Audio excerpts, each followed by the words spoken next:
ఎందుకంటే నిత్య ఆధ్యాత్మిక సాధన వల్ల ఒకనొక వర్చస్సు వస్తుంది. పాప సంస్కారములు శరీరం నుంచి పోతాయి కనుక శరీరం కూడా శుద్ధి పొందుతుంది. అలా క్రమక్రమంగా అందరూ చూస్తూ ఉండగా ఆమె శరీరాన్ని త్యజించి శుద్ధమైనటువంటి సూక్ష్మ శరీరంతో, జ్యోతిర్మయమైన సూక్ష్మ శరీరంతో సూర్యలోకంలోకి వెళ్ళడం కొంతమంది చూడగలిగారు. ఎలా తరిస్తామని ప్రశ్న వేసిన వాడికి ఉపాయాన్ని చూపిస్తాయి ఇక్కడ. అంతేకాదు భక్తిలో ప్రధానంగా దేవతకు సంబంధించిన నామం మంత్రం చేయడం మాత్రమే కాకుండా ఆ నామముల యొక్క అర్థములు, వివరణ, ఆ దేవత యొక్క స్వరూపము, స్వభావము, ప్రభావము ఇవి గురువుల ద్వారా వినడం సాధనకి చాలా ముఖ్యం. ఇది బాగా తెలుసుకోవాల్సింది. ఒక గురువు వచ్చాడు, పంచాక్షరి ఇచ్చాడు, మీరు జపం చేసుకుంటున్నారు, మంచిదే. అదే సమయంలో ఆ మంత్రానికి అర్థం ఏమిటి, ఆ మంత్రంతో చెప్పబడ్డ శివుడు అంటే ఎవరు, అని స్వరూపం ఏమిటి, అని స్వభావం ఏమిటి, ఇంకా ఆయన్ని ఏ విధంగా మనం ఆరాధన చేసి ఆయన అనుగ్రహం పొందవచ్చు, ఉపాయాలు ఏం చెప్పారు, ఇవన్నీ తెలుసుకుంటూ ఉండాలండి. అప్పుడు సాధన పరిపుష్టమవుతుంది. అందుకే ఆ దేవతకు సంబంధించిన విశేషములను తెలుసుకోవాలి. అందుకే పురాణముల్లో దేవతారాధన విశేషాలతో పాటు దేవత యొక్క దివ్యమైన కళ్యాణ గుణములు, మహిమలు, ఆ కారుణ్యం చూపించిన సందర్భాలు, ఆయన భక్తులు గాథలు ఇవన్నీ ఎందుకు చెప్తారంటే ఇవన్నీ తెలుసుకోవడం వల్ల మనకి ఆ దేవతపై పరిపూర్ణమైన ఒక అవగాహన ఏర్పడుతుంది, ఒక జ్ఞానం కలుగుతుంది. ఆ జ్ఞానంతో చేసిన సాధనకు బలం ఎక్కువ ఉంటుంది. ఇది తెలుసుకోండి. అది కేవలం మంత్రం తీసుకుని తావడం తిప్పుతూ పోతే సరిపోదు.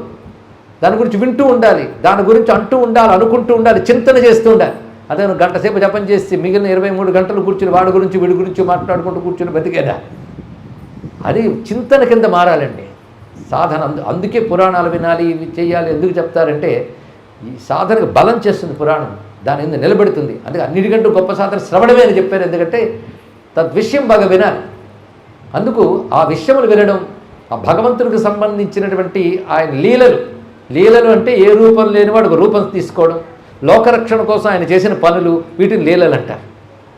లేకపోతే భగవంతుడికి పని ఉంది, శివుడికి ఏం పని ఉందండి, విష్ణువుకి ఏం పని ఉంది, ఈ అవతారాలని ధరించారా లేదా, ఎందుకంటే లోకరక్షణ కోసం. అలా లోకరక్షణ కోసం వాళ్ళు చేసిన పనుల్ని లీలలు అంటారు. ఆ లీలలు ఎప్పటికప్పుడు వింటూ ఉండాలి.